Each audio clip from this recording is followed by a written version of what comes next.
with you here on the State of Freedom. Thank you for joining us.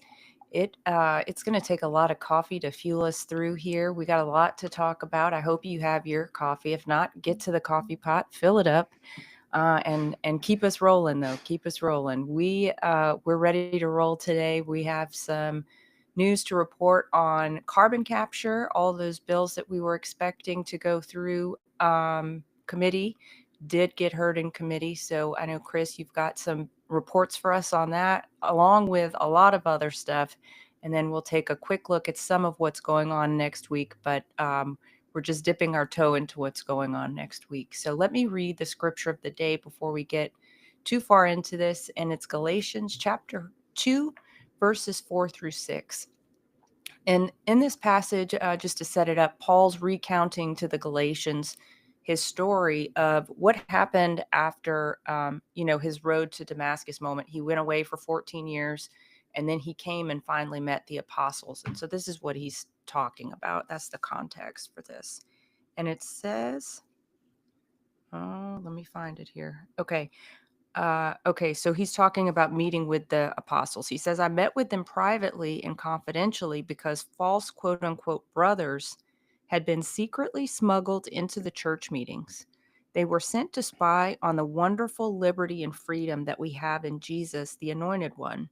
Their agenda was to bring us back into the legalistic bondage of religion. But you must know that we did not submit to their religious shackles, not even for a moment, so that we might keep the gospel of grace unadulterated for you. Even the most honored and esteemed among the brothers were not able to add anything to my message. Who they are before men makes no difference to me, for God is not impressed by the reputations of men. And as I was reading that this morning, there are two threads that I wanted to pull on from that passage. The first is that even in the church in its most nascent form, there were people who were trying to adulterate the message of the gospel of the grace of Jesus. This is not something new that we're just experiencing now with so much anti-biblical theology being taught. And look at the intention of that. Paul brings out what the intention was. It's to bring us back into the bondage of religion. It's so men and their rules can control us instead of allowing us to live in the freedom that Christ paid for on the cross. This is something we should be very vigilantly watchful for in the teachings that we accept and in the way that we live our own lives. We can easily, even without realizing it, pick up this religious attitude and mindset that brings us back into bondage.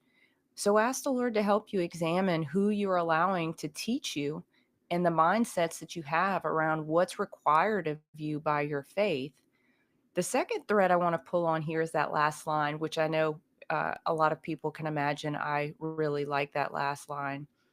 Who they are before men makes no difference to me, for God is not impressed by their reputations. I just love that. And it's a great reminder that the Lord made each of us in his own image, and whether people have an influential profile or not, they're subject to the same scrutiny of Holy Spirit. They have the same responsibility to be faithful to carry the pure and simple message of the freedom of the gospel of Christ's kingdom. Yeah. So let's It, not get caught up in the brand name ministers. Sorry, Chris. Just one more thought. I think it's that instead of getting caught up in brand name ministers, we should instead judge whether their message aligns with the scripture. yeah. And everything you're talking about requires discernment. The type of discernment where Jesus said we're to be as meek as doves, but as sharp and as shrewd as serpents. And Yeah. you sort of have to have that in order to be able to discern the quote unquote false brothers among you, Danielle, as St. Yeah. Paul so aptly said. Uh, and to be honest with you, we have some false Republicans among us. I was going to Uh, say this extrapolates pretty easily into the political realm, doesn't it? the scripture this morning is absolutely rich and just completely appropriate for some of the things that we're going to be talking about this morning, isn't it? Yeah. Well, why don't we get into it, Chris? Because I know we've got a lot to cover. There were some bills that we were very strongly against, and there were other bills that we were very strongly for. Maybe the first one to bring up is SB 80. And this one we talked about at length on Tuesday. This is being brought by Senator Greg Miller, and it's about his proposed way that we should approach exit polling with bona fide journalists. You want to talk about what happened with that, Chris? This bill passed out of the Senate committee a couple of weeks ago and passed on the Senate floor now, correct? Yes. And I do not believe, Danielle, based upon the way this is being represented by its author and by the Secretary of State, who really is the moving force behind this legislation, not really explaining what it actually does, because the bill will exclude citizen journalists from the process of exit polling.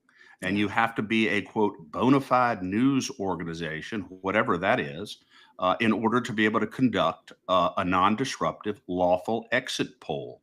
We believe this legislation is blatantly unconstitutional, and we are going to make sure that the members on the House side, because this will be going before the House Governmental Affairs Committee, we're going to make sure that they understand fully what this does and why the legislation is not only unnecessary, but unconstitutionally discriminatory against law abiding citizens who don't have the quote pedigree of a legacy news media organization.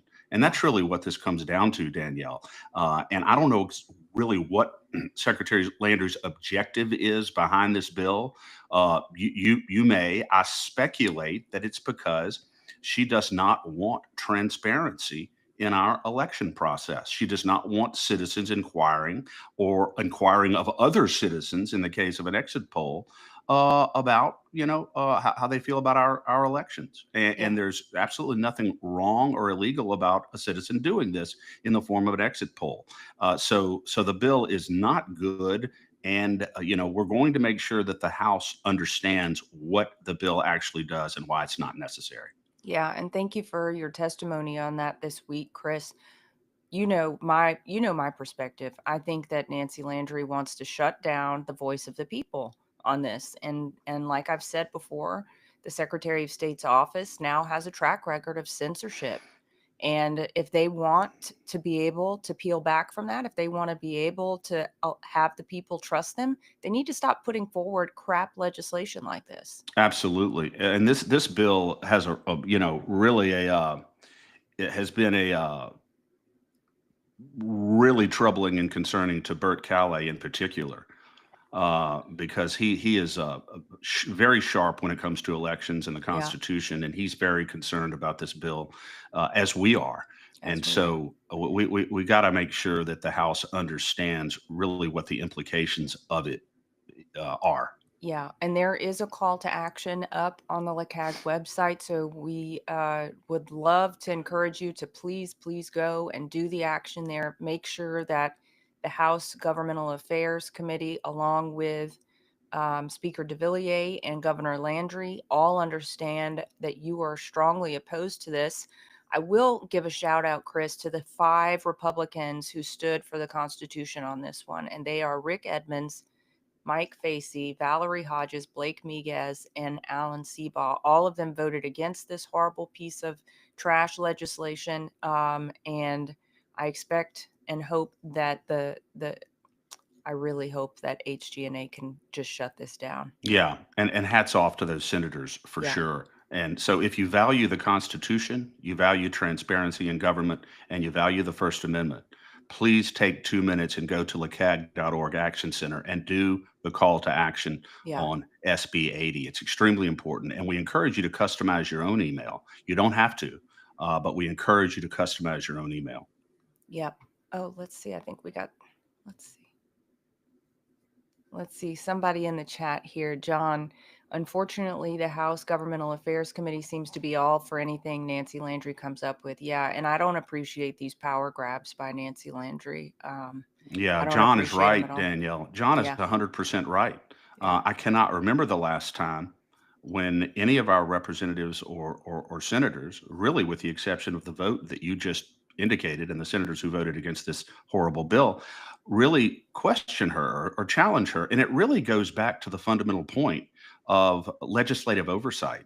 Yeah. It is their constitutional responsibility to exercise vigorous oversight over the executive branch. And if they don't do it, what is their purpose? Yeah. What is the purpose of the legislative branch and the system of checks and balances if they're not going to exercise that function in a vigorous, meaningful way? I'd Yeah. like to get that question answered.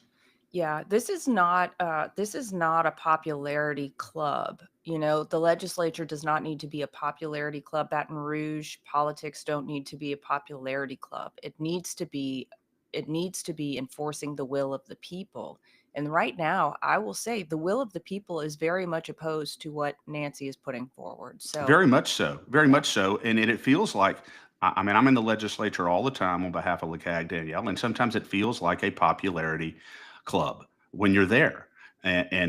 So, they have to remember, and we're going to continue to try to remind them of what their function is as an equal branch of government. And who they want to be popular with. It can be a popularity club. Get the popularity and get the kudos for the people who sent you there in the first place. Exactly. All right, I'll get off my high horse. Well, I might not. I might stay on my high horse. Well, I'm not going to make you get off of it permanently. Okay, thanks. Let's move to the House Natural Resources Committee. That's where the carbon capture and sequestration bills were heard. I think you had a long, long day of hearings in that committee on Tuesday this week, Chris. We had some massive disappointments. I mean, just Massive. absolutely massive disappointments. Why don't we start out with House Bill 4 by Representative Chuck Owen, his bill on local authority? Yeah, Danielle, when I tell you that this hearing committee, House Natural Resources, was packed with mostly Louisiana citizens who are absolutely concerned, horrified, in fact, about the steady encroachment of this CCS racket in Louisiana, paid for by our tax dollars, of course. The first bill brought up was House Bill 4 by Chuck Owen, which didn't even seek to repeal eminent domain, which didn't even seek to categorically halt CCS. What it did was it sought to give local authorities and local governments the power to determine for themselves whether or not they want the CCS racket in their parish. And you would think that every constitutional conservative, certainly the ones who run on that platform, which they most do when they're running for office, would support this legislation. And unfortunately, the bill was killed in the House Natural Resources Committee by a number of Republicans. Now, keep in mind, Danielle, there are only two Democrats on that committee. It's a 14-2 committee, okay, with two Democrats. And so what Republicans want, Republicans get. And unfortunately, there were enough Republicans on that committee who voted against that bill to kill it, that Yeah, good bill. absolutely. I have the breakdown here for us, Chris. The people who voted for it in favor of giving local authority, giving the local people the right to decide whether they want carbon capture in their communities are DeWitt Carrier, Kim Coates, Brett Guyman, Shane Mack, Danny McCormick, and Lauren Ventrilla. So thank you to all of them. And I think, Chris, if I'm not mistaken, DeWitt flipped from his position on these things last year. Very interesting point, Danielle, because there's a clip that's been going around on social media that I just heard about a week or two ago, a couple of weeks ago, that between me and DeWitt Carrier in 2023, when similar legislation was brought, that DeWitt voted against then.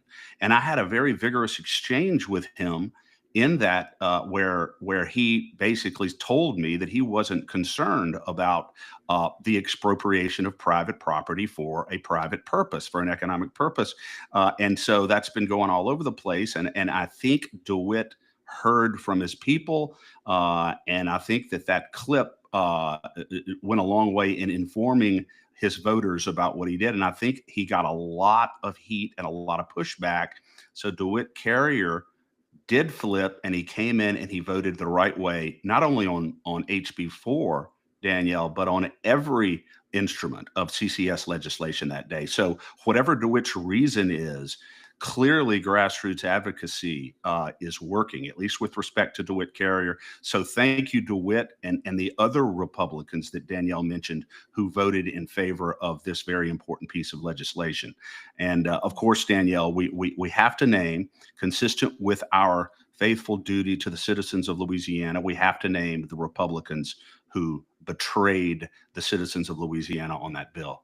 Yes, absolutely. I have the list of them here, and I just want everyone to perk their ears up right now, because what happened to DeWitt, you can do to the legislator, to your legislator who voted against it. So if your if your representative is in this list, get ready to give them a call and read them the riot act. Okay, they are Marcus Bryant, Jason Well, DeWitt. but by the way, Marcus, make sure you, Danielle, you He's a say Democrat. he's a Yeah. Democrat. So we're going to name the Republicans now. Okay, I'll name the Republicans. Jason DeWitt, Jessica Domingue, my state rep, Travis Johnson, Travis Tim Johnson's a Democrat. oh yeah, sorry. That's okay. Tim Kerner, Jeremy Lacombe, Jacob Landry, Joe Orgeron, also from my area, Neil Reiser, and Z Zarang, also from Terrebonne Parish. So the folks who are close to the pipelines down here apparently are voting with industry on this instead Yes. of the people, because I can tell you, people down here are not interested in CCS. Yeah, I know they're not, and but it's just important that people know that those Republicans are the reason why a very important bill to give some autonomy to local governments about carbon capture, sequestration, development. They killed it. They And killed the bill. what this says to me, Chris, is that they think they know better than the people that sent them there. That's Yes, what this tells me. and I told them in my testimony, Danielle, very, very clearly that if you're not going to outlaw this practice altogether in the state of Louisiana, at a minimum, you should give local jurisdictions, the people Yeah. who are most affected by this, the Yeah. authority to make this decision. And they couldn't do it, and they didn't do it. And it's important that the citizens and the constituents of those Republicans know how they voted on this. Yeah, it is absolutely important. And Chris, you gave compelling testimony on this and on a number of other bills this week. And if we would have had more time in prep this morning, I would have loaded some of those up on our media board here to share through the podcast. But if anybody is interested in watching those, just the clips of those, you have them. Where are they? They're on the LeCag YouTube channel. They're on they're on our LeCag Facebook page, and they will be on the LeCag X handle as well. And we're in the process of getting them loaded to the website, lecag.org. So that's where you can find them. Most prominently right now, probably on Facebook. We're getting them loaded up there. But yeah, it's a busy week of testimony. I feel like I spent about a month in the House Natural Resources Committee one day. Yeah, well, I bet. And maybe also a note that if people want to stay updated on calls to action and you're not yet a LeCag member, you can do that by joining the LeCag Facebook page, following the LeCag Facebook page, because Katie, I know, is putting up calls to action. You are as well, very faithfully on the Facebook page, right? Oh, very, very much so. And yeah, that's and it's important. Yeah. All right. Next was House Bill 380 by Representative Schermerhorn, and this would repeal carbon capture sequestration as a public good. And it also failed pretty miserably. Yeah. And Danielle, I also, and I made this point as well in my testimony in House Natural Resources Committee, that the reason why Schermerhorn's HB 380 was very important is because it would have repealed, as you said, legislation from 2020 that declared carbon capture sequestration, quote, a public good. Of which there's no evidence, right? Right, for purposes of protecting the environment. And the reason why it was important that Sharon Hewitt passed that legislation was because in order to exercise eminent domain, the law says that something has to be a public good and there has to be a public use. So she codified with no legislative debate whatsoever a law declaring CCS in 2020 a public good for purposes of eminent domain. And Representative Schermerhorn's bill would have repealed both the public good finding and repealed the right of private companies to exercise eminent domain for the purpose of carbon capture sequestration. Arguably the most important CCS bill of this session, because because CCS would have fallen by the wayside if this bill had passed, because eminent domain would have gone away and private people would have had the right of either wanting it on their property or not, and most don't. So it would have killed it essentially. His bill failed as well, as you said, because of the same Republicans, the very same Republicans on that bill as well. Yeah. And let me just mention this, Chris, because you could still believe in the Green New Scam. You could fully believe that we're being poisoned to death by carbon dioxide and it's causing all kinds of problems with the climate. You could believe that. And you're welcome to believe that if you want to. But it's a separate issue to say that the people don't have a right to make their own choices.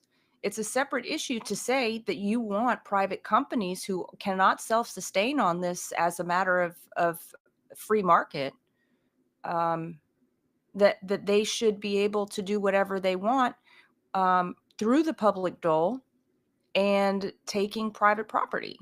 That's I exactly find these to right. be extremely separate issues, even though they have to be intertwined in order for this stupid racket to keep going. Yeah. And again, Danielle, the Fifth Amendment to the United States Constitution historically allows eminent domain by the government uh, when there is an established public good, a waterway, essential infrastructure that serves the common good. Yeah. But that is not what carbon capture sequestration is. This is a racket. They're trying to capture CO2 from the air, bury it in the ground in order to protect the environment when the environment is already 0.04. If it gets down carbon dioxide, if it gets down much lower than that, then the plants start to die. The ecology starts to suffer. So the whole racket is predicated on a fraud. Yeah. This is a public good. I mean, it's just extraordinary. And yet and by the way, Danielle, it's important that you know, not only were there very informed citizens testifying on this, Chuck Owen did a phenomenal job, and so did Rodney Schermerhorn, explaining why these items of legislation were so important. There is no way that these Republicans on the House Natural Resources Committee who voted against this legislation can legitimately say that they believe now in good faith that carbon capture sequestration is a public good, or that it's not in fact damaging to people. There's no way they can say that. So why do you think it is that they won't come off of this, that they won't compromise even a little for the citizens of Louisiana? I don't know why. Well, I could say that at least in Terrebonne, I can understand that people would be in favor of carbon capture if it means pipeline jobs, right? Because our local community has already been decimated by oil, a lot of the oil industry moving to Houston and elsewhere. However, this in no way impedes the right of private industry to do what it wants to do. It just gives the right to the citizens to also have That's a voice in exactly that. right. So how about this, Danielle? What about this? In a rational world, most people would say this is pretty reasonable. How about Yeah. this? You do all the carbon capture sequestration you want, but don't do it on my property if I don't want you to do it on my property, and don't do it with my money. Yeah. How about those? How about just those two clear qualifications, and then you can do all the carbon. Have at it. Have Go at get it. your carbon capture. Do whatever you want, Yeah. but just don't do it on my property and don't do it with my money. How's that? I You think love that it. would go over well? Well, apparently it's not going over Yeah. well. On a funny note, I saw a little bit of the testimony from uh, and the hearing yesterday of Senator McMath's SB 14, the Maha bill, and we'll get to it in a little bit. But I saw Senator Jay Luno. Is this Senator? Yeah. Talk about how regenerative farming is important, and first of all, I was shocked that he would say that.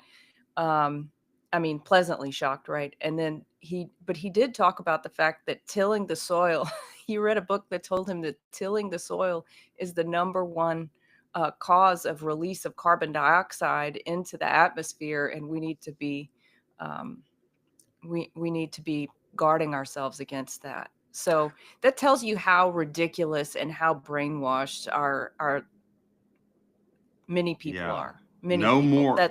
I mean, for crying out loud, don't till your soil. No more tilling, Danielle. No more tilling, and That's, no more tea for the tillerman.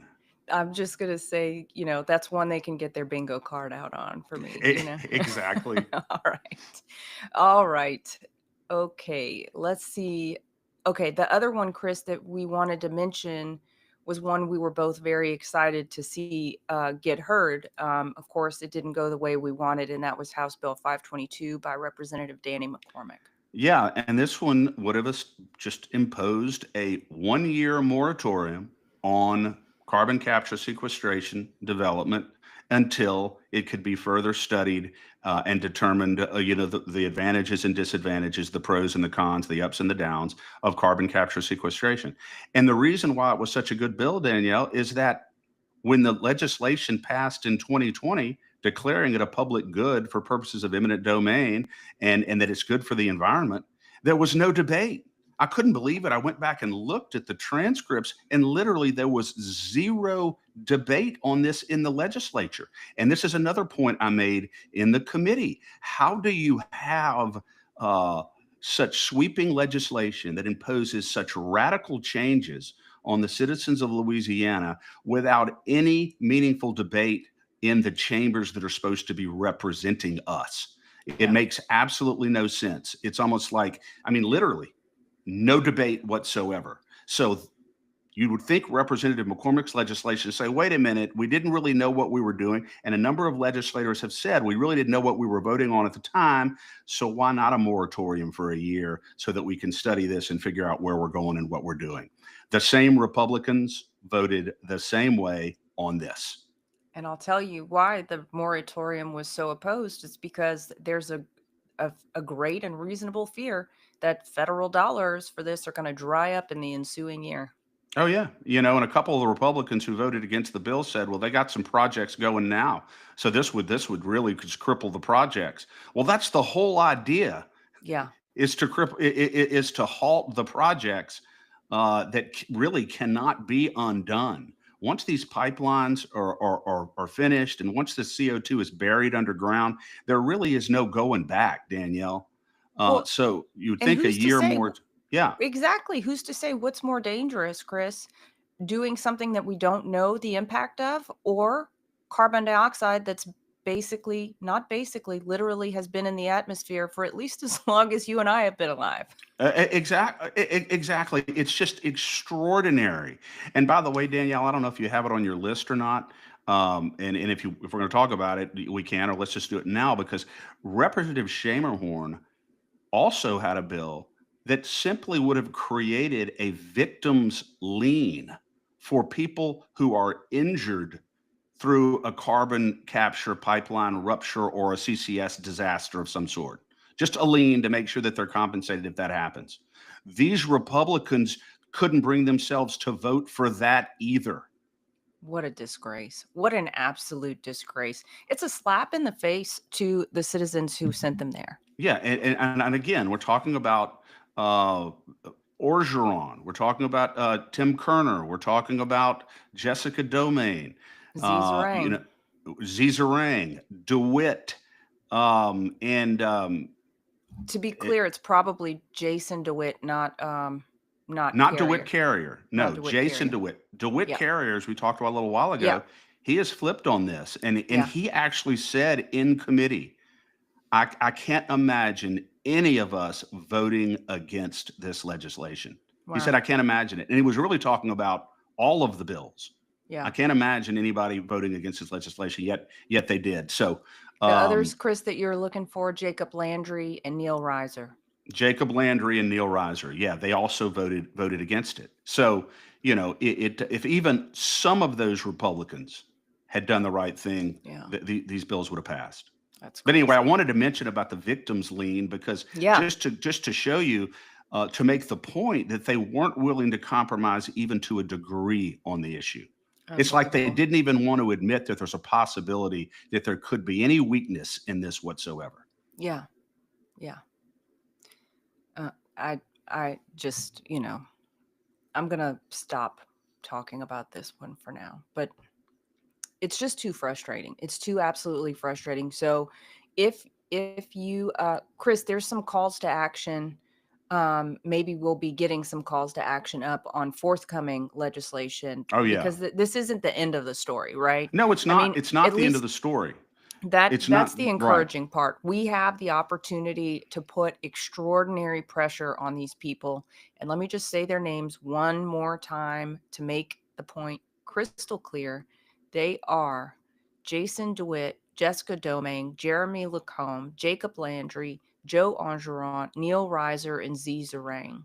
So, I mean, calling everybody from Terrebonne to get on this for sure, because that's three in the Terrebonne Lafourche area alone, Yeah. that could have flipped the way this went. Of course, and it's important, Danielle, to remember, to clarify, as you said, that there's some other CCS bills coming up very soon, and there's a possibility that they could be encouraged to reverse their position and actually support some good CCS legislation. But it takes grassroots advocacy. It takes you reaching out to them and expressing your disappointment and what your expectations of them are, because there is no more important issue than this one. And we will be getting some refreshed calls to action related to the new bills, the undead bills, But on in the the meantime, Danielle, call. people can call 225-342-6945. 225-342-6945. That is the main number to the Capitol. Tell Tell me them the that you want number to be again. 225-342 Okay. 6945. All That's right. the I'm going to main see number if to I the can. Capitol. I'll Yeah. see if I can put that up on the. All right. And Show call it them on the. and tell them that we are disappointed in your vote.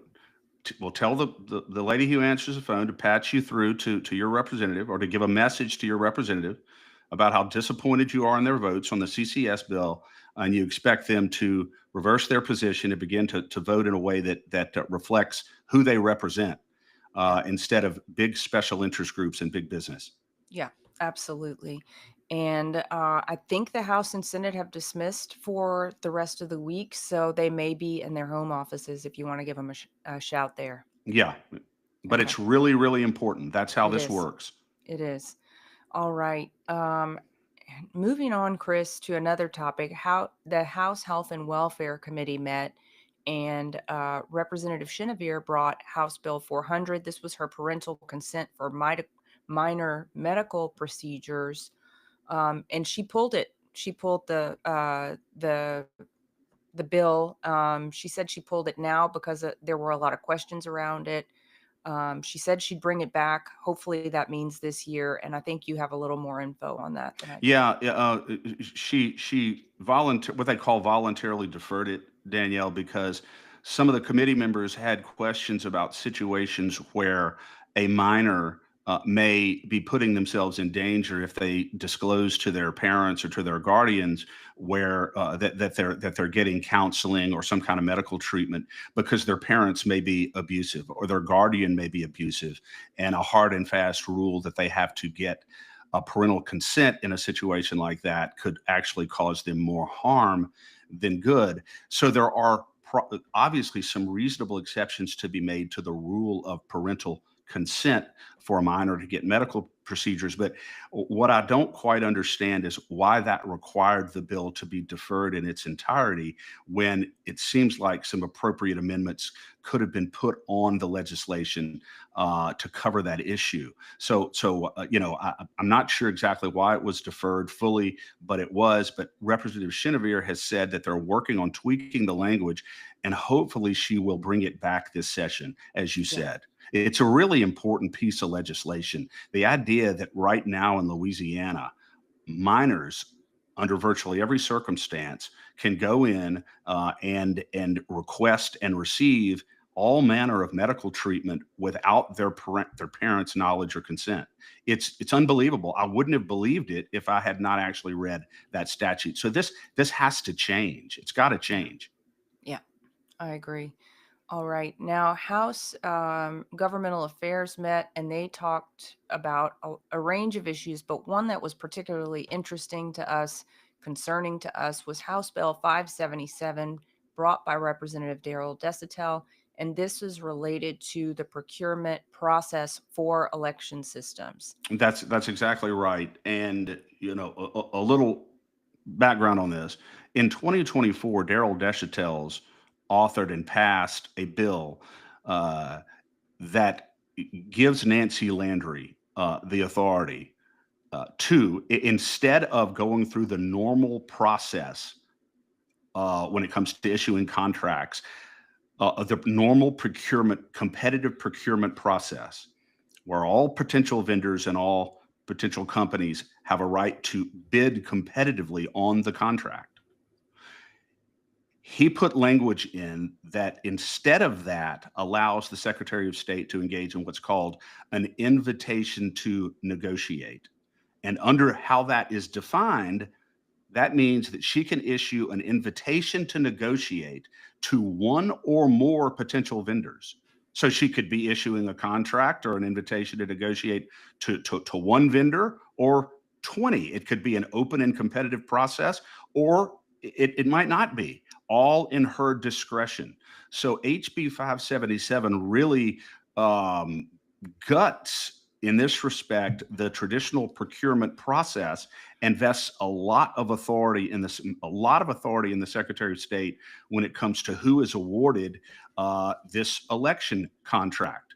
It's really extraordinary. And this bill, by the way, HB 577, specifically says that if what she does or any provisions of this bill conflicts with the procurement code, then this bill supersedes the provisions of the procurement code. So it basically says the procurement code does not apply when it comes to Landry. To Nancy Landry when it comes to how she negotiates this contract for a $150 million election system. And that's a fact, and that's why HB 577 is a problem. But it passed out of the House Governmental Affairs Committee, and then it's set for debate on Monday. On Monday on the House floor. And so I don't know if we have a call to action on this up right now, Danielle, but we're going to get one up because it's that important.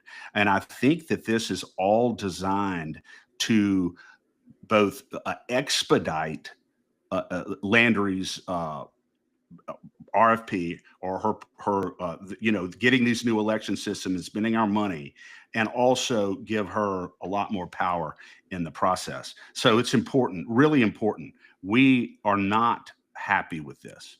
Yeah. Would you remind the listeners, Chris, about how this push by Secretary of State Landry's office to go ahead and make these ginormous purchases runs counter to what President Trump is advising and has advised even the governor to his face? Yes, and I testified exactly to this in the committee on House Bill 577 this week, that it is not a good idea, terrible public policy for Nancy Landry, and probably illegal for Nancy Landry to go forward with a $150 million voting machine contract when there's a pending executive order from President Trump ordering the Department of Homeland Security, in conjunction with the EAC, the Election Assistance Commission, to do a deep dive into all electronic voting systems in the country in order to determine whether they are safe and secure. How can you go forward with a procurement process and invest $150 million of taxpayer money in machines and computers when you don't know if they're going to be upheld? When President Trump could come out as a result of this executive order and say these machines are not safe and cannot be used in federal elections, and yet we're already knee deep in a contract, we're already going through the process of getting the machines, and yet we come to a point where we can't use them in federal elections. So you're going to have a situation in our state where we're using these computers for state elections, yet we have to have a secure hand-marked paper ballot system for federal elections. Yeah. Can you imagine what kind of a chaotic situation that would be? And Chris, the fact that the governor hasn't stepped in and slapped this down, or at least told Nancy to hold the phone on this one, just makes LA Doge a joke. Well said. Well said. And you know what, Danielle, going back for just a minute, I was disappointed, but not entirely surprised as well, that Governor Landry did not weigh in on the carbon capture sequestration legislation, did not say a word about it. Well, And I'm thinking to myself, why not? Well, when he was the lead up to the week that he was inaugurated, he talked about his strong support for CCS. So I think his loyalties have been made. I think his loyalties have been made, but I do not believe that he is doing himself any favors at this point with the conservative base in Louisiana. I really No, don't. And I think that, as we've said many times before, he still has an opportunity to change the trajectory and that's to right. recover the support among the people who elected him. But the window is closing. Yeah. The window is closing on both he and on Secretary of State Landry. John in the chat here says Nancy Landry said that she expects to have new machines purchased before the end of the year. She said that during the hearing. Well, So, let me say this, and John, thank you for the comment. Representative Boyer, the chairman of the House Governmental Affairs Committee, looked at Nancy Landry after my testimony and said, "So we're not in any really big rush on this, right? We're going to be able to see how President Trump's executive order plays out, right?" And she suggested, in response to that, that she had met with Trump officials and was in the process of talking about this issue with them because she does not agree with all of the provisions of his executive order. Well, I'm sorry, Secretary Landry, that executive order is not going to be changed. It's very clear. And if you are, in fact, meeting with members of the Trump administration on this issue, I'd like to know who they are. Because Tulsi Gabbard has been very, very clear, very recently, National Intelligence Director, I believe, yep. that these machines are vulnerable and they have evidence that they have been hacked in elections. She said that about a month ago. So you have President Trump, Tulsi Gabbard, Elon Musk, Tucker Carlson, and a whole host of others saying you need to not go forward with these machines and these computers. And yet it looks as though she's continuing to try to do just that. And I'm telling you, it's not going to age well if that No, happens. It will not age well. this is not a dinner menu for a private party. You don't just get to tell them what parts you don't like. I mean, come on. Exactly. Well said. Chris, one thing that you said that struck me as encouraging was that Representative Boyer gave pause to the fact that, or took some pause that Secretary Landry would be trying to push this through with unneeded haste. And this whole situation and so many like it make me wonder, why are legislators like Representative Desautels carrying the water for the executive, branch of this state in a way that literally undercuts the people? Right. That's a very, very good question, and I don't really understand what it is. But again, it goes back to the issue of constitutionally required legislative oversight. Yeah. But Representative Boyer did suggest that the secretary should wait. He didn't come right out and say it, as he probably should have, Yeah. but he did at least suggest that it would be a good idea for the secretary to wait until the results of this executive order are publicized, or concluded and publicized, before she goes forward with a computer purchase. And so, again, it's He's the chair, right? He's the and chair. he's the Yeah. chairman. Now they still voted the bill out of committee, and which they probably shouldn't have. In fact, I know they shouldn't have. Yeah. But you know, she's going to ultimately have to stand on her own 2 feet. There's a difference between what the legislature may unwisely uh, authorize her to do and what she should do for Yeah. purposes of her own political credibility. She has Yeah. the freedom to either do it or not do it, regardless of what she's authorized to do. So let's just keep that in mind. So the heat is going to be on Nancy Landry. Yeah, absolutely. That's a great point, Chris. All right. Well, yesterday also, well, I don't know if it was yesterday. I think it was in Senate Judiciary, a Senate Bill 39 by Senator Jay Morris was heard. This is one that we had very strong disapproval for, and it was saying saying that the Department of Corrections and the Justice Department in the state of Louisiana have no liability for holding people past their get out of jail date. That's right. And wasn't the bill, I believe, was It was deferred? voted. It was voted down. Yeah. Oh, it was voted down. Okay, yeah, involuntarily deferred. So voted down, and the bill, and it should have been, Danielle, because we've talked about this Absolutely. before. And it basically would have said, okay, even if the state holds an inmate in months after they're supposed to be released, after their sentence is served, the state can't be held liable for that, for false imprisonment. I'm like, Yeah. well, this is not communist China. Thank This is you. a country where individual freedom and liberty reign supreme. And once a person's sentence is served, they've paid their dues. And you have a responsibility with a $1.2 billion budget to make sure that you calculate those out dates properly. We're talking Yeah. about people's freedom and liberty here. We're not talking about, you being an hour late picking up your pet from the vet. We're talking about human beings who paid their dues and Yeah. deserve their liberty when they're supposed to receive their liberty.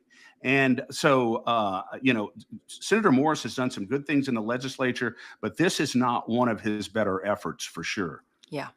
Yeah, I agree, and I'm pleased to know that it failed. I don't have the vote count on that, unfortunately, Chris, but I am happy to see that others saw this the same way we did. All right. Yesterday was a big, big hearing in Senate Health and Welfare. I think the room was packed. I think there was an overflow room. You testified, Chris, on Senate Bill 14, which was Senator McMath's MAHA bill, getting the dyes and chemicals out of kids' um, lunches at school, meals at school. And this one you said passed with overwhelming support. Passed overwhelmingly, and it was a pleasure to testify in support of it, Danielle. It's amazing how many people still don't understand the connection between what we consume in our body, and not only our physical health, but our mental health, our energy, our emotional health. There's just a connection. So much of it at the core is about what we consume. And Senator McMath's bill would prohibit, if it passes ultimately, would prohibit all of these ultra processed foods, these chemicals, these additives, these dyes that public and even private school students that receive public money receive in their daily diet at school. So the bill covers both breakfast and lunch at school, and will prohibit all of this garbage that currently goes into the food that they eat at school. And I mean, Danielle, I know I don't have to tell you the epidemic of childhood obesity in Louisiana, the epidemic of chronic disease that RFK Jr. has talked about so much. But this is an ADHD. effort. Yeah, this is an effort on the state level to follow RFK Jr.'s lead and make Louisiana healthy again. Yeah. And I applaud Senator McMath for bringing the bill, and I really enjoyed testifying. You know, Danielle, I wasn't ever allowed. I said this in the committee yesterday. As 6 to 12 kids, I was never allowed to eat growing up any of the garbage. And this was in the 70s, and we used to get so mad at our mom because everybody's eating these Pop Tarts, these donuts, and the Hmm. Cokes and all that, and we were just never allowed to eat that stuff or drink that stuff. And and looking back on it, I'm very thankful to her for holding the line on that, Yeah. because she just wouldn't allow it, because she probably knew then, obviously, that the stuff is poison. Yeah. Absolutely. And look at the rate that your brain clicks still, Well, my, So, my brain's clicking pretty good. And Katie always says, man, why do you never ever get sick? And I said, probably two reasons: because we were never allowed to eat, three reasons. We were never allowed to eat junk food. They threw us in a swimming pool and we swam competitively from the time that we were 6 years old till the time we were 14. And thirdly, what was the third thing? I can't think of the. Oh, and the third thing is that my mom didn't get us vaccinated. We didn't get all these vaccines. oh, God bless her. My mom even Wise knew woman. about. Yeah, my mom even knew about that then. So I'm like, Mom, love you in heaven. If you can hear me and hear Danielle, just want to tell you we love you and we thank you. And by the way, we know that you can hear us. Yeah, definitely. She's in the cloud of witnesses. Chris, who's the vice chair of Senate Health and Welfare? Because she presided over the meeting yesterday while Senator McMath was testifying. Is it Katrina Jackson, It might Senator? have. I, Okay, I it think so. Yeah, I think it it's might Katrina. be Yeah, I think it's because Senator Katrina Jackson. she talked a lot about SNAP benefits. Is SNAP benefits have anything to do with this It bill? does, and thank you for mentioning that. The bill seeks a waiver from the federal. SNAP benefits are federal benefits. So the bill seeks a waiver from the federal government that allows our state to prohibit the kids from getting the carbonated drinks using the SNAP benefits. So we can't just prohibit it immediately, because that's federal Hmm. money, and I believe a federal regulation. So that's Is what. it But just carbonated beverages is the only thing on that list, or I he's got? believe that it is, principally, yeah, Okay, carbonated drinks using the SNAP benefits. Yeah, okay. and those are so bad, that it's worth pursuing that. And there's a requirement that if the feds approve it, then we do it, and if they don't, then the Department of Health and Human Services has to let Senator McMath and the legislature know so that they can try to take another route on it. Great. Well, I hope it gets more stringent from there, because if we're paying for um, food, right? These are benefits from taxpayers that go to people in need. Um, then we're also paying for their health care, most likely. And that's another point, Danielle, that a lot of people brought up yesterday. That if the kids are eating healthy, okay, if what they're consuming is healthy, then they're more physically fit, more physically healthy. They're more mentally healthy and vibrant. Psychologically, they benefit. And what is the result of all that? Lower medical costs, lower fiscal burden on the citizens of Louisiana. So there's just so many good reasons for this bill. I'll be honest with you, Danielle, I don't really think there's any reason at this point why it should be vigorously opposed, or why the Yeah. governor wouldn't sign this. But we're certainly going to be following it, and continuing to let our public support be known. Yeah, absolutely. Okay, now in Senate Governmental Affairs, there was this bill we were following by Senator Bowie. Senate Bill 89 is the bill that would require Senate confirmation of Port of New Orleans appointees. People saw it our way, Chris. This one also passed. Absolutely, and I didn't get a chance to testify on that bill, because we were in the Health and Welfare Senate Committee, but we did do a green card expressing our support. And yes, this bill passed, and it will require Senate confirmation of the governor's appointees to the Port of Orleans, which is very important. We are Yeah. always for more oversight, Yeah. and it's important that the Senate have the oversight over that appointment process. Yeah. So it's a good bill. Very glad it passed, and really was not controversial in the Senate Governmental Affairs Committee yesterday. Great. And also, on the point of oversight in Senate governmental affairs, there was Senate Bill 8 by Senator Jay Morris, and this was for civil would allow for civil service firings, Yeah, and and that this one is also important. passed. And that also passed in a 5-2 vote in the Senate Governmental Affairs Committee. We haven't talked too much about it, but we were there and expressed our support for it, and actually talked to Senator Morris very briefly about it.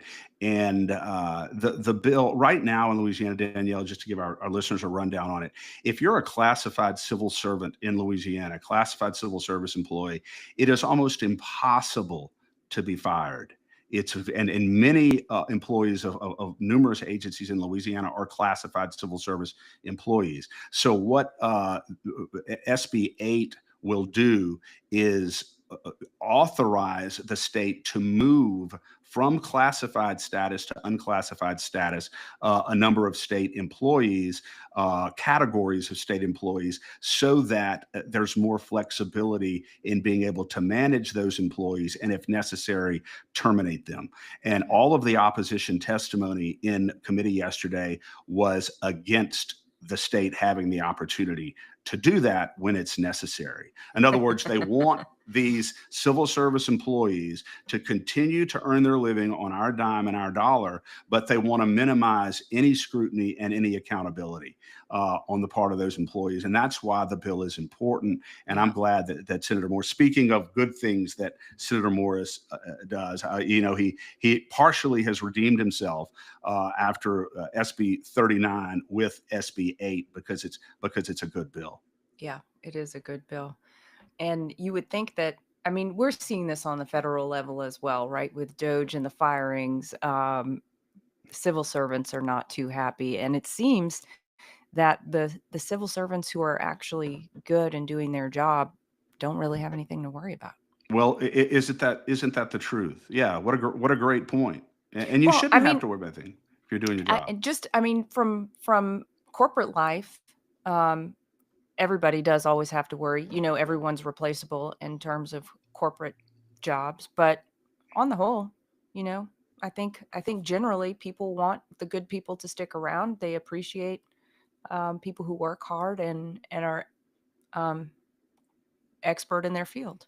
And Danielle, you just jogged me. In corporate life, as you know full well, having worked in the private sector for a long time, even if you are doing your job well, there are Yeah, times when the company has to lay people off, either because of the economy or because of perhaps mismanagement in the company, or things like that. You don't have the same kind of security. But when you're a state employee, and perhaps you're not needed or you're not doing your job, or for whatever reason, nothing ever happens. Our government gets more and more bloated. We spend more and more money, and we raise more and more taxes to cover it. Can you imagine, Danielle, when you were working for Pfizer, if you had existed in a category of a classified employee of Pfizer, where basically you couldn't be fired from Pfizer?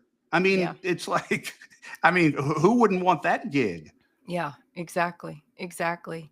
So I don't know, Chris. It's very interesting, and I think what we see in some of these appropriations packages are so unnecessary, but they are necessary for the continued forward movement of government in a way that they're having to appropriate funds to hire people to work around the existing bureaucrats.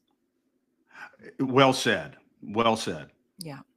All right. Let's talk about some floor action that happened this week as well, Chris. Most of what we just went over was in committee, but some things have moved a little bit further beyond that, and we're moving next week to opposite chambers. So we're starting to see some real progress on some of these bills.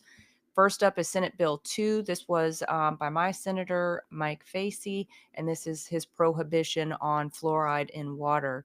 and that one passed 24-10. Very, very good bill, Danielle. 24-10,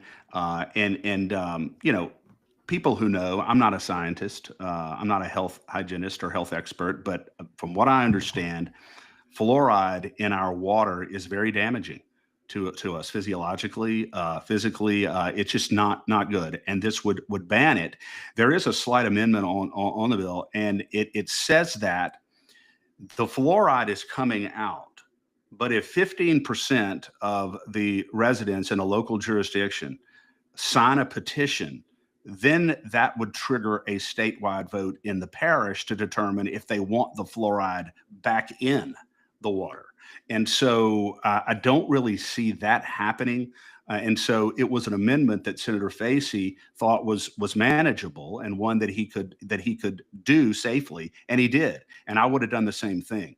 Yeah. And if I'd been there, because I really don't see that happening in a local jurisdiction. Do you? No, I think the people who are anti-fluoride are much more activated than the, 20, 30 dentists who would be pro-fluoride. Exactly, exactly.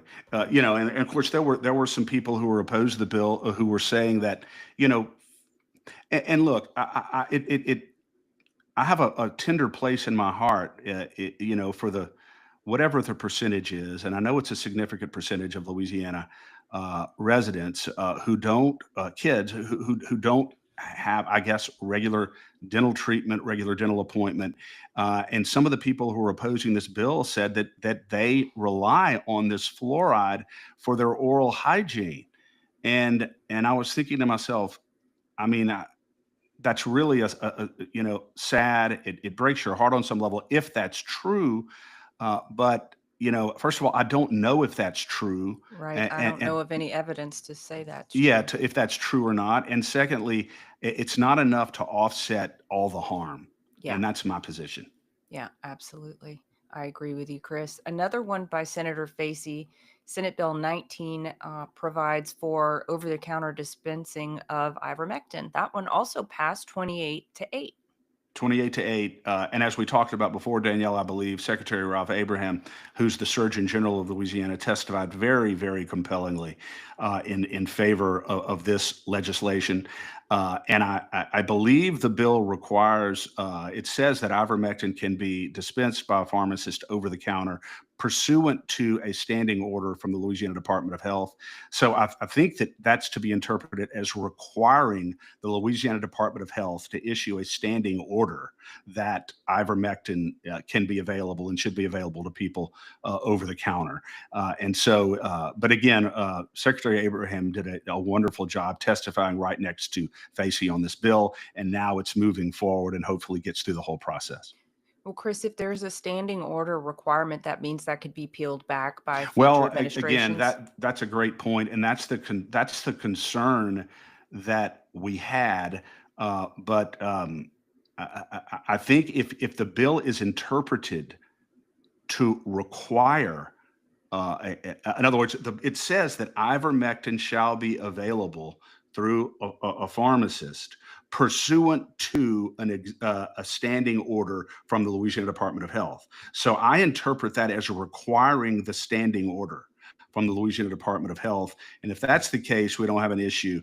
At any rate, it's a good piece of legislation because it is going to put a lot of pressure on the Louisiana Department of Health to issue such an order. And I think the bill also can be amended through Yeah. if it needs to be going forward. And I'm gonna try to clarify this once again with Facey, but that's my understanding.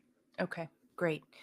Okay, and then some things are set for floor debate next week. If we want to take a quick look at the week ahead, and we're going to be covering some of what's going on next week, but some of it we'll have to cover on Tuesday because it'll just get to be too much. But first up is House Bill 590 by Representative Annie Spell, and this is the ban on foreign funding of any elections in Louisiana, and that's the statutory companion, Chris, to Senator Seabaw's bill.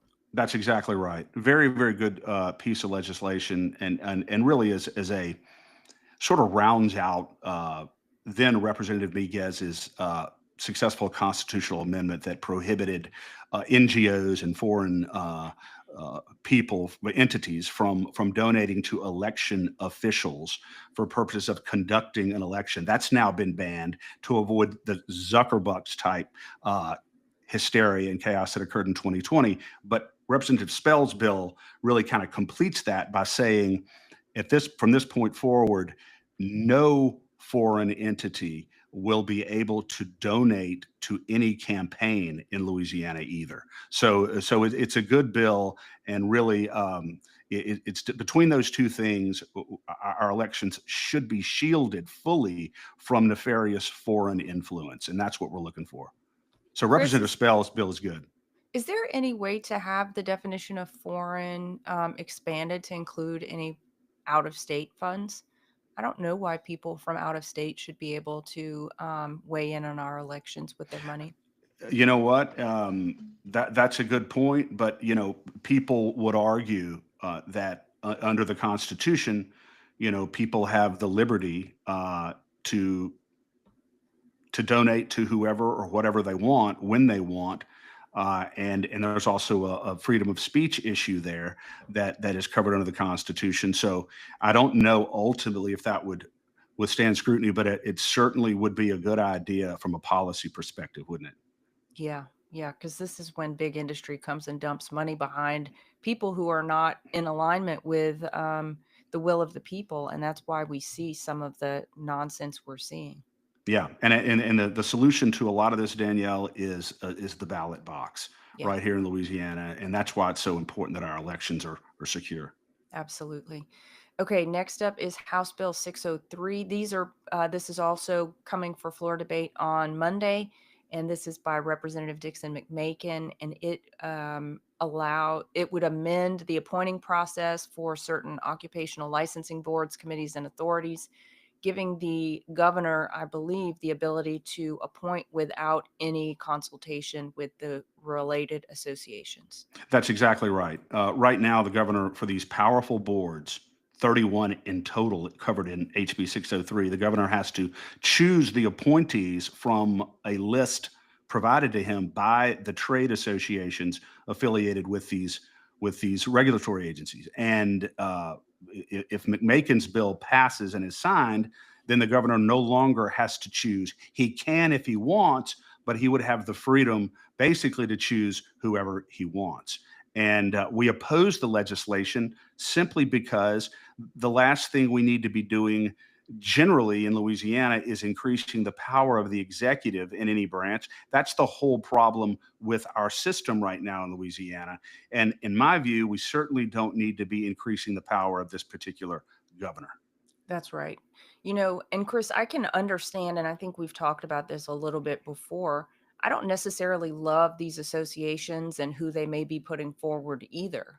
So it's not to say that this is a without its problems as the process currently stands, but at least there's a consultative uh, element to it. Whereas, so if there was some other consultative element, it may be better than the one that we've got. I don't At know. least there's more than one party now making the decision. It's Yeah. not plenary authority vested in one man to make these appointments uh, with no check. Now, I do believe that the bill does continue to require Senate confirmation, if I'm not mistaken, Danielle, of these appointees, Okay. which is a good thing. But if the legislature consistently did its job. And I'm sorry to keep harping on this and keep going back to this theme, but legislative oversight only means something if it's exercised Yeah. in a meaningful, vigorous way. And so it doesn't mean anything except the extent to which it's actually exercised. So we have to again get back and find a way to encourage our legislators to begin to do exactly that Yeah. I agree across the with you. board. I agree with you. And perhaps Governor Landry's abysmal public rating right now, you clocked it at 27%, will help the legislature find its will. Hopefully so. Hopefully so. And but their desire and willingness to exercise the oversight that the Constitution charges them with exercising should never be dependent upon the governor's approval rating. Yeah. But nonetheless, as a practical matter, I think that's a very relevant point. All right, next up, the cockroach. This slimy cockroach comes back Oh, every stinking year. We have to fight it. We have to waste our breath and our energy fighting this stupid bill. This year it was brought by Representative Glorioso. He tends to bring really good legislation, but we hate this. House Bill 519. This is, it would cause, it would give reason for police officers to pull someone over for driving while talking on their cell phone. Danielle, We're being babysat, Chris. This is a nanny state bill. You're exactly right. I testified against this in the House Transportation Committee. I feel like I could have just played the recording of my testimony from the last 2 years. Yeah, And once again, I was sitting right next to Ed Tarpley, the great constitutional lawyer and former DA, and love we it. both testified again for largely the same reasons. Glorioso's bill makes talking on a handheld cell phone in your vehicle while you're driving a criminal act subject to fines and a moving violation. And I made this point, Danielle, that the session is supposed to be about lowering people's insurance rates. Right. How are we lowering people's insurance rates when when law-abiding citizens are talking on a phone in their car and they get hit with a citation for this, and it goes on their record as a moving violation and drives their insurance rates up? How are we helping citizens by doing that? And don't we have a lot of other more important things to be doing in this state Yeah. besides banning the use of a handheld cell phone in someone's car, especially when there is no study that correlates talking on a handheld cell phone and increased traffic accidents? It just doesn't make any sense. This, as Representative Bayham has said more than one time, Danielle, and he said it on the floor last year when he defeated this bill, this is a revenue harvesting bill. It is not about public safety, and they know that. It is about raising money, more money, to put more money in the coffers of the state, because they don't have the guts or the willingness to go and do what's really necessary from a DOJ perspective. That's the point. They're not going to reduce the size of government. They're not going to streamline government. They're not going to stop wasting our money. And so they got to find another source to go through and go get some more money. And that's what this bill's about. It's horrendous, like it always is. And I think it's set for a vote on the House floor, or will be soon. And everybody Monday. has to go do this call to action on Yeah. lacag.org. Lacag.org Action Center. If you don't want to be criminalized for talking on your phone in your car, then you have to go do this call to action, or else you can't say that you weren't forewarned. You were forewarned. And what's remarkable to me is that people who are so conservative, Brian Glorioso, his campaign slogan was "Make Louisiana Great Again." So you would think that he would be operating with the most deregulatory mindset of any legislator, if that's the approach he wanted to take, if that's the way that he branded himself and sold himself to his constituents. However, this is more regulation, more red tape, more restraints on the people. Big brother government at its Yeah. finest, Danielle. And then, the final point I think I made in the committee, or the second to final point, was simply that if you think that this is not going to lead to further infringements of freedom, then it's a pipe dream if you believe that. This is just one step toward ultimate totalitarianism, and that's why we have to oppose it. Yeah. And it was voted unanimously out. So no one on that committee is safe from scrutiny. And the reason why it was voted unanimously out, in my opinion, even though it was crushed last year on the House floor, 73 to 35 or whatever it was, is that this bill is part of the governor's, quote, insurance reform package. Danielle, it's part of his insurance reform package designed to bring insurance rates down. which is absolutely ridiculous. And nobody on the committee wanted the governor to suffer the ignominy of having one of his bills killed in the committee. And I think maybe the thought of some of the Republicans on the committee was that we'll give it a hearing on the House floor. We can pay that nod to the governor, but hopefully it will suffer the same fate it did last year, and it should. It should. It absolutely should because like you said, this does the exact opposite of lowering insurance rates. All right. Next up, House Bill 528. This is by Representative Ryan Boriak, and this is his restructuring of DOTD. I don't think there's very much opposition to this at all. It was voted 17-0 out of committee.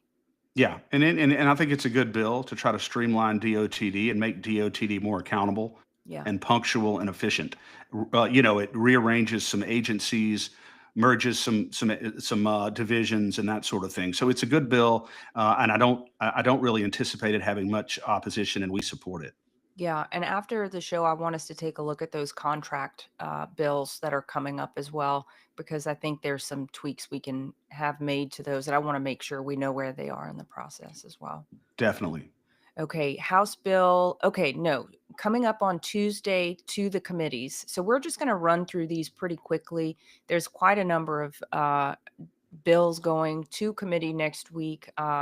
Tuesday and Wednesday are especially heavy days, so we'll get through Tuesday and probably about half of what there will be on Wednesday here today, and then Tuesday, whenever we're back on at 8 a.m., we will pick up and continue with the rest of what to expect Next week. Wednesday and Thursday. Yeah, the rest of the week. Okay, but starting in House Commerce on Tuesday morning at 9 a.m. in Room 1 will be House Bill 364 by Representative Daryl Desatel. This is a constitutional amendment. He's carrying some garbage bills this session, Chris. I'm sorry for him. This is a constitutional amendment to increase the membership of the Public Service Commission. He's obviously carrying this for Governor Landry because it just would give Governor Landry more power when it comes to the Public Service Commission. And this is a constitutional amendment, Danielle. It has to go to the Yeah. people, and but assuming it goes to the people and the people pass this, it will enlarge the powerful Public Service Commission from 5 members to 7, and the governor would have plenary authority to appoint the 2 additional members, Governor Landry. So, you would think after Constitutional Amendment 2 and the debacle there, the legislature may think twice about whether or not this even needs to be, this is good policy, whether or not the people even need to have this on a ballot, whether the Constitution needs to be amended. But I would suspect that the legislature probably will vote in both chambers to put it on the statewide ballot so that people can vote on it. And we are obviously going to be strongly opposed to this. And I think that anything that the Louisiana voters have the right to directly vote on that would result in increasing this governor's power, I think that it's going to be a no-brainer, and they're going to lose probably by a greater percentage than they did on Constitutional Amendment 2, which they got killed on. You know what's kind of sad, Chris, is that it seems like this would be an easy way for legislators. Constitutional amendments in this environment are an easy way for legislators to pass the buck to the people, use the people as a cover for not for bucking the governor, right? So instead of bucking the governor, we're just going to pass this bill and see what the people say. Why don't you just listen to what the people say in the first place and not make us go have another election? In other words, do you think right now, if you were a legislator thinking about bringing a bill like this, don't you think that maybe you might say, this is a bill and this is amendment that will increase Governor Landry's power Yeah. at a time when his popularity rating in Louisiana is diminishing rapidly and people's trust in him is diminishing rapidly. Maybe this is not the best time to go forward with this. Yeah, and there's a question in the chat, Chris, of whether this is a paid position. Yes, this is absolutely a paid position, and right now it's an elected position. There are 5 seats on the Public Service Commission, and I would be very interested in hearing from some of the sitting elected public service commissioners, I hope that they testify. I hope that, what are they going to say? Are they going to say that they're so overworked? Or the people in the community is going to say, I can never get in touch with my public service commissioner because they cover too much territory? I mean, they are larger than Senate districts, right? There's only 5 of them. They're considerably. Significantly larger, but I've not heard No, that's an issue with the Public Service exactly. Commission. I'd like to know what people who are listening live right now. I'd like to send some comments on this. I'd like to know what y'all think about a constitutional amendment that would that would significantly increase the governor's appointment power over the Public Service Commission. I'd like to know your thoughts on that. But Chris, let's talk about the Public Service Commission for a little moment here. There are some things that it's a very powerful body, correct? And Absolutely. we've talked recently, and you'll have to jog my memory on what exactly the Public Service Commission has decided in recent years. But I believe it's the Public Service Commission that outsourced all of our electrical grid to foreign companies. I think our electrical grid in totality is owned by the British, if I'm not That, mistaken. that may well be the case, and it was a vote, and I think Danielle, uh, I think that they may have ultimately reversed their position on that. Um, I will go back and check that. But the Public Service Commission, Danielle, they essentially are a quasi consumer protection agency. They are the agency that's charged with protecting Louisiana citizens against big utility companies and protecting our rates. And ensuring that we're not being charged oppressive utility and electrical rates. So they serve us and they represent us. And the idea that even 2 of those members would not be directly accountable to the people in the form of an election is troubling. Yeah. Why should they not be 100% subject to the democratic process, to voter accountability? It doesn't make any sense. It looks like a power grab. It doesn't look like it's necessary, and certainly doesn't look like it's advisable to bring it at a time when the governor's approval rating and credibility are certainly not at an all-time high, to say the least. Yeah, and here in the chat, the comment is not a good look for Doge LA. Agree with that, and they say they're against it. So, yeah, Yeah, on the same page. All right, let's move on here, Chris, to House Bill 386 by Representative Raymond Cruz, who we had on for a segment on Tuesday. This is his gold and silver as currency bill. yeah, gold and silver as transactional currency. You remember, Danielle, it was brought last year, and I absolutely love this legislation, Yeah. making gold and silver transactional currency in Louisiana, just like money, and you use it can have use it as a debit card, and it will free us up economically. It will help us to have a hedge against this horrible inflation that Representative Cruz has talked about, the steady devaluation of the dollar. And one thing that a lot of people don't talk about, Danielle, is it will serve as a protection against the still existing central bank digital currency that is Yeah. always out there, whereby globalist forces seek to centralize our economic activity in the form of digital currency, whereby they can surveil our economic activity and inch us down the road toward totalitarianism. This would be a hard pushback against that push if we can use gold and silver individually as transactional currency. And I just think it's a great bill, and we will be supporting it. And I can't remember, Danielle, whether Representative Cruz said that this is going to be, that he thinks the chances of this getting through Commerce is greater this year or He not. feels he seemed to think that people were a little more educated on it going forward. So I hope so, because really, Chris, this is about the rights of the people. This has nothing to do with banks. The banks may be against it. Well, the banks are welcome to be against it, but this is a matter of freedom for the people. And so this to me is up there with that carbon capture bill. Like, our legislators need to be voting in such a manner that says that they want to empower and protect the people and go with the will of the people instead of against it.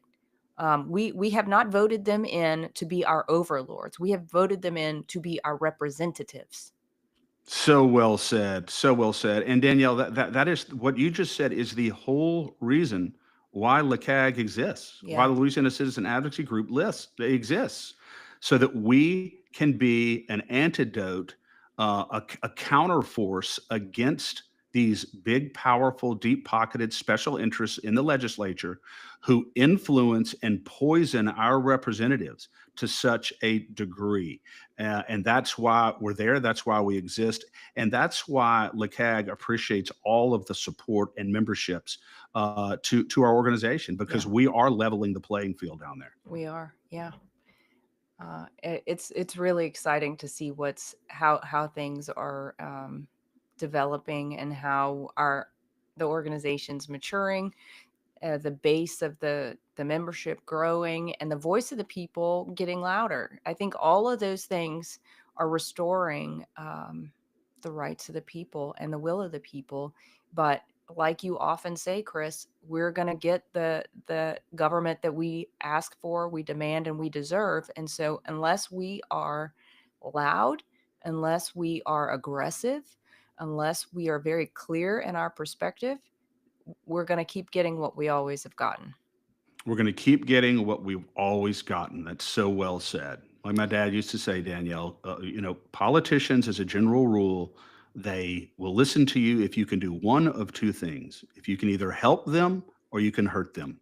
Other Yeah. than that, they are habitually indifferent to you. So we want to be in a position to be able to do both.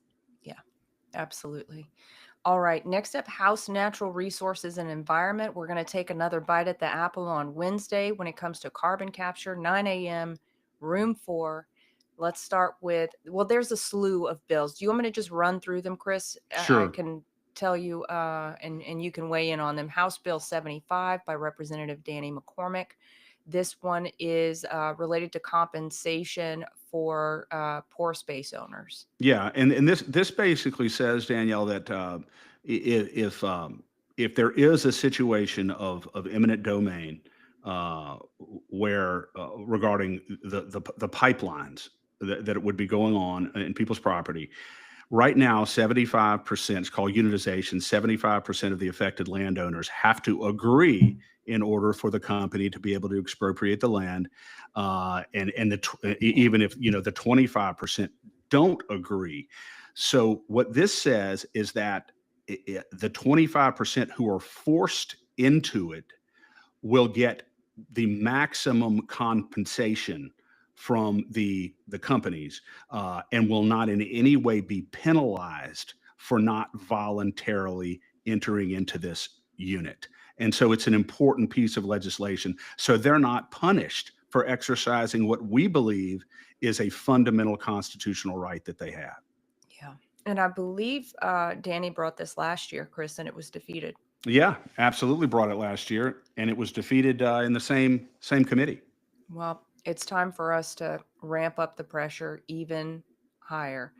The next one is a really important one as well, House Bill 304 by Representative Robbie Carter. And this is about venue for expropriation for carbon capture. Yeah, if you have a situation where a company is seeking to expropriate or seize private property for the carbon capture sequestration racket, and you challenge it, even though you have an big uphill battle because of the current law in Louisiana, you would have to they would have to bring that case. That hearing would have to be held in the parish where the property seeking to be seized is located. And I think that is important, that at a minimum, the hearing be held in the parish where the property owner lives. Yeah. I, Again, another common sense bill that puts forward the rights of the people and the voice of the people. If we see them vote this down, Chris, it would be such a great disgrace. Oh yeah, no question about it. And the only thing that will prevent them from doing that, as you said, Danielle, is between now and next week, our listeners, contact these questionable Republican legislators in the House Natural Resources Committee and let them know exactly how you feel, Yeah. because the collective voice of the people is undeniable. We just have to remember that. Load them up, load up their inboxes and call their offices. If you have their cell phone number, call them directly and ask them what in the world they're up to, because tell them, this is important to you and it's important to the rights of the people. Whether you believe, like we've said, whether you believe in carbon capture or you don't, the rights of the people should still not be superseded by private companies. Yeah, exactly. And the Danielle, and they always say, but yeah, this is going to bring jobs. This is going to bring jobs. Well, as Mr. Christian from the Texas Railroad Commission said when he was on the show, okay, so maybe it brings jobs for a period of times. First of all, that doesn't make it right. And secondly, the only reason why it's going to bring jobs is because it's being subsidized with billions and billions of dollars of our money. Yeah. This is not how you grow an economy. No. And as Danny McCormick told me, the legislature does not exist to, quote, create jobs. Thank you. The legislature exists to protect and preserve our freedom so that we have the ability to flourish and create jobs and opportunity. It's Wow. not the legislature's job to create jobs. And I So think well it's said important to on his remember part. that. Yeah, absolutely. It is. It is. If it was the legislature's role to create jobs, our government would be even more monstrous than it is. If it was That's the legislature's job to create jobs, we'd all be working for the government. Yeah, it would also be called communism.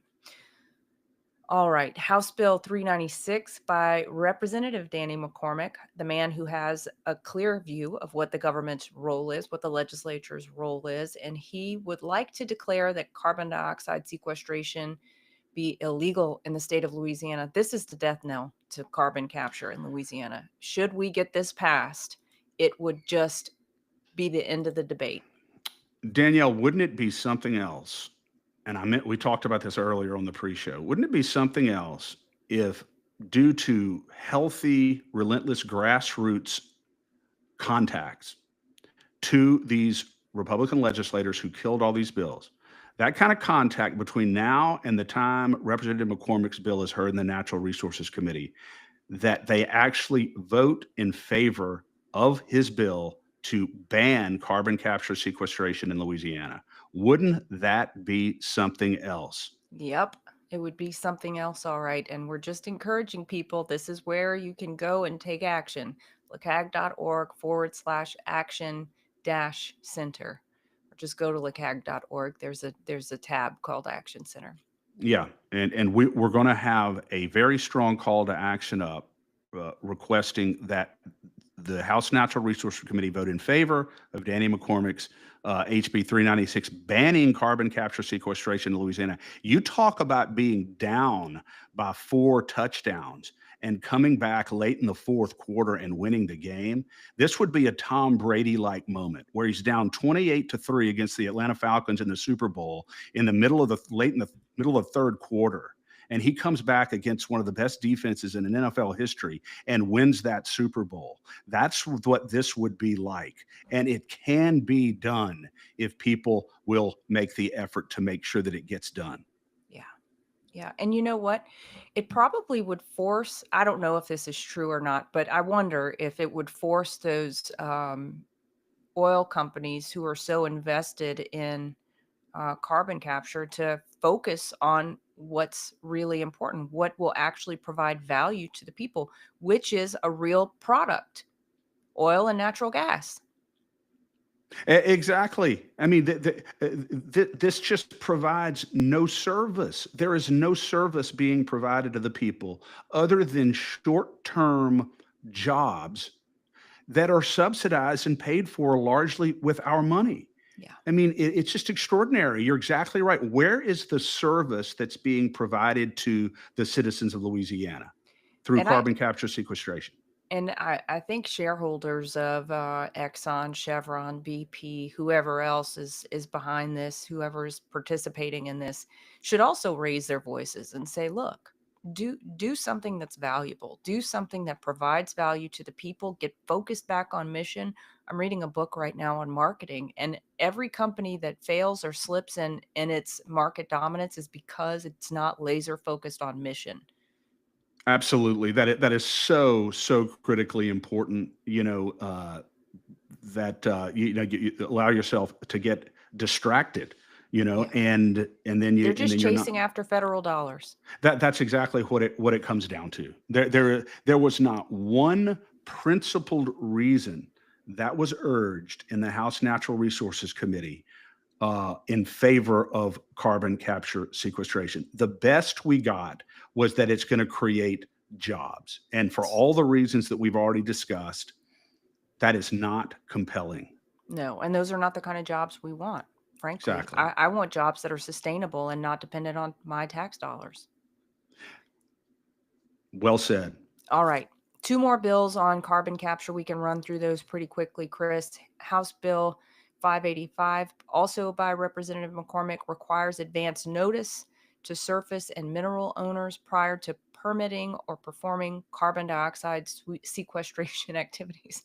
I mean, pretty straightforward. Isn't this also one of those bills that if they vote against, you would go, okay, so not only are you going to bury us in this racket, you're not even going to give us advance notice of when the burial is set to occur?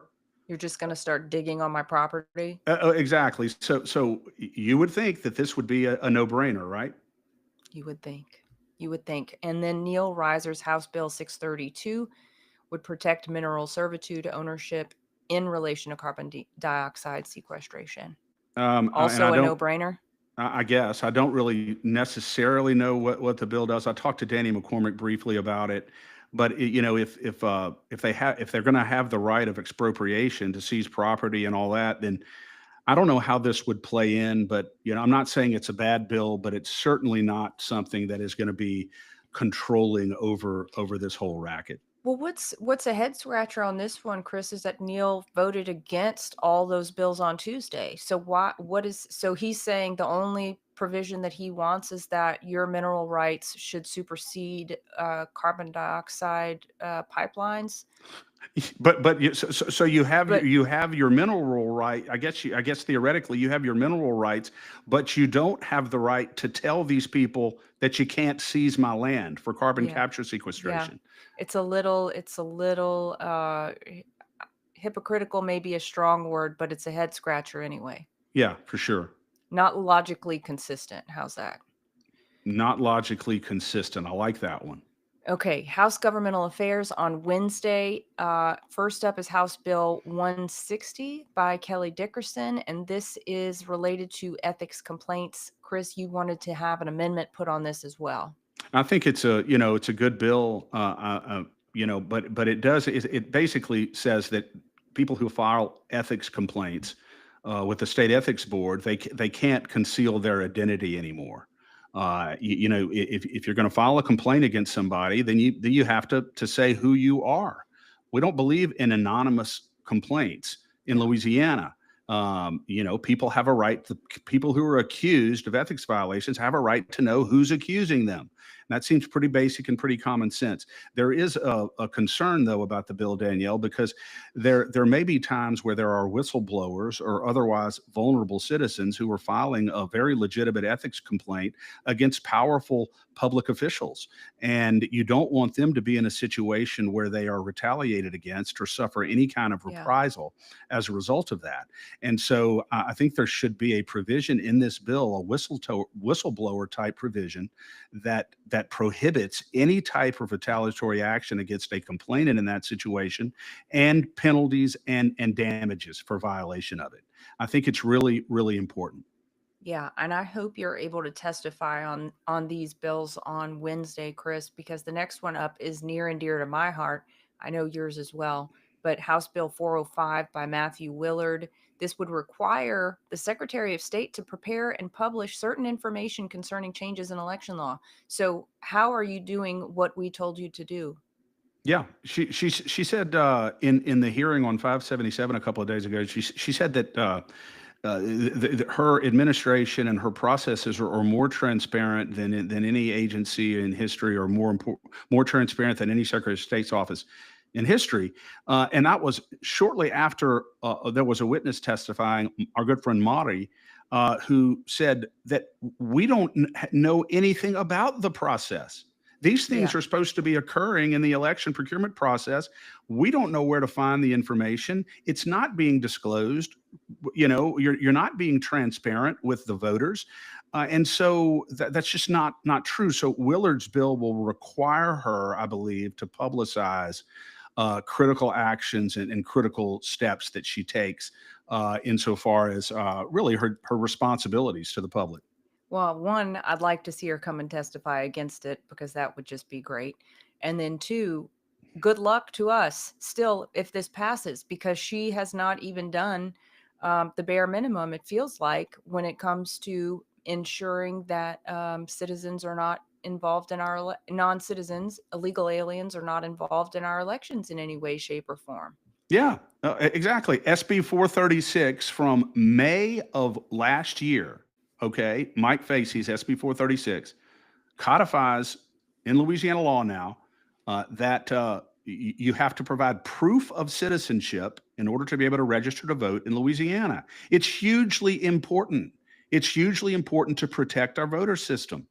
Nancy Landry insisted that, even though she supported the legislation, she insisted that it would take her 6 months to implement a simple methodology by which to verify that citizenship. And so it was effective in January at her request. So here we are 4 months later, and the local registrars have still not received guidance from the Secretary of State on what to do or how to Chris, implement this law. so if you were someone who cared deeply about the First Amendment, you cared deeply about the citizens' right for their vote to not be diluted by illegal aliens, you could at least put a stopgap measure. You could have done this in October, that was forward looking, and say, you know what, we'll take care of the voter rolls as we go. We can't necessarily say that's all solved overnight, but what we can say is you have to prove that you are a citizen in order to participate in one of our elections. So I don't know necessarily what that looks like, whether it's having to produce a passport or whether it's a social security number or whatever. But something could have been done. Of course. Of course. I mean, you're telling me that when it comes to making sure that only Louisiana citizens or only American citizens vote or register to vote in our elections, you can't come up with a methodology, with a system Do you to know make sure how that much happens? do you know how much paperwork is required just to be able to turn on a utility? I mean, Oh, exactly. basic utility or get a cell phone. That's a lot of paperwork is required. So I believe that this state that loves to overregulate us could certainly find a way to protect us in this matter. Exactly, and that's her job to do it. So let's make sure that as Secretary of State, we're doing the things that really are fundamental, to your job. Yeah. Let me see if there's anything else here, Chris. I think that's all we're going to cover for today. There's plenty more where that came from. There's more hearings that are going to be taking place on Wednesday, including House Health and Welfare and the House Administration of Criminal Justice. I'm sure there's plenty that will be happening on the Senate side as well, but we will update you with all of that on Tuesday when we're back here at 8 a.m. sharp. And Sharp. And I want to, Danielle, before we go, I just want to encourage listeners to subscribe and share the State of Freedom. I can guarantee you 100% that you're not going to find any other political podcast in Louisiana that is unashamedly honest about what is going on in our legislature, what is going on in our country, and speaks truth to power the way the State of Freedom does. There is not another political podcast in Louisiana that does that. So if you want our voice to continue to expand across the state of Louisiana, and have the kind of influence that we no doubt can have, you have to share, you have to subscribe, you have to tell all your family and friends. You don't have to really go anywhere else if you want to know what's going on, not only on a statewide level, but nationally, then the State of Freedom. There's no Yep. question about it. We have the best guests, we have the best information. Danielle is the funniest, and we generally get along quite well. And so I think that you will, continue to enjoy it, but share and subscribe to State of Freedom, because we are spreading the voice of liberty across Louisiana. And I also want to encourage you to join LeCAG, because when we're in the legislature, we are battling against sinister and powerful forces Yeah. that have an agenda that I promise you is not your agenda. It is not about the Constitution. It's not about your freedom and liberty. And we are there sharing your voice.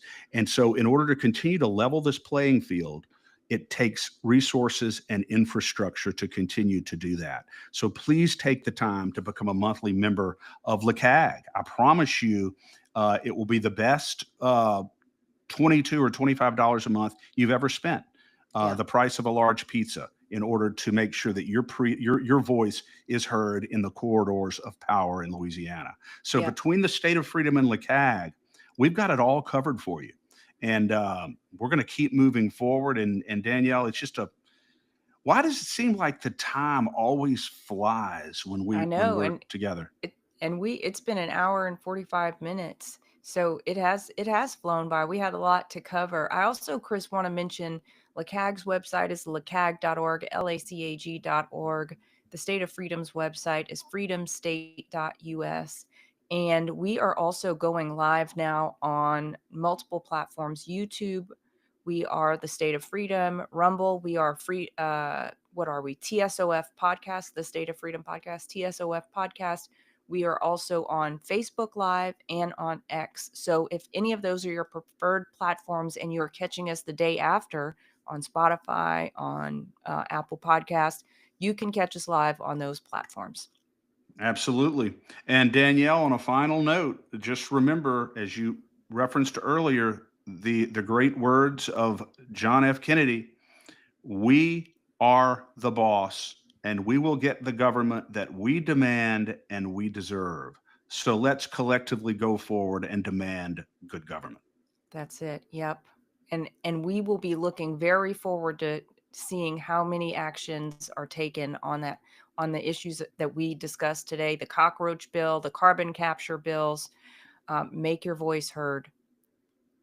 All right. 100%. God Thanks, bless you. Chris. God bless you.